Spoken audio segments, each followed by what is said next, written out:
Many patients come in and I may diagnose dry eye, and they say, well, my eyes don't feel dry. How could that be? And I say, well, you may not relate some of the symptoms that you're having to dry eye, but it is causal. So for example, patient says, my vision fluctuates throughout the day. And as the day goes on, it's just harder and harder to read.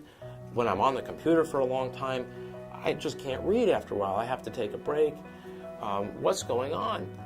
And they have dry eye, but they may be at a point where the nerves in their eye are not functioning normally, and their eyes don't feel dry. Over 50% of dry eye patients are completely asymptomatic. Also, many forms of dry eye relate not just to the production of tears, but to the oil that's secreted from the oil glands in the lid. And that's a very common problem of the glands being clogged or dysfunctional. And we have treatments for that now. For example, we have a treatment called LipiFlow, where we thermal pulsate those glands. We heat them up, we take the wax and melt it down to oil, and then we pulsate and we express the glands to get them to work again. Because you need that oil layer to act as a slick to prevent the evaporation of your tears. Women have 10 times as much dry eye as men. And it's probably due to the fact that we know now that testosterone is very important in the production of tears.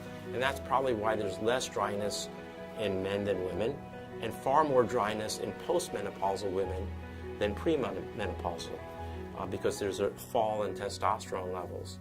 And we have great treatments now, pharmaceutical treatments with lifitegrast, which is Xiidra, and we have cyclosporin, which is Restasis.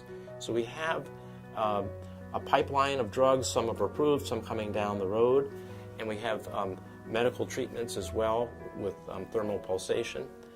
And it's really important to treat dry eye for a variety of reasons. One is the functional, that it gets rid of the fluctuation.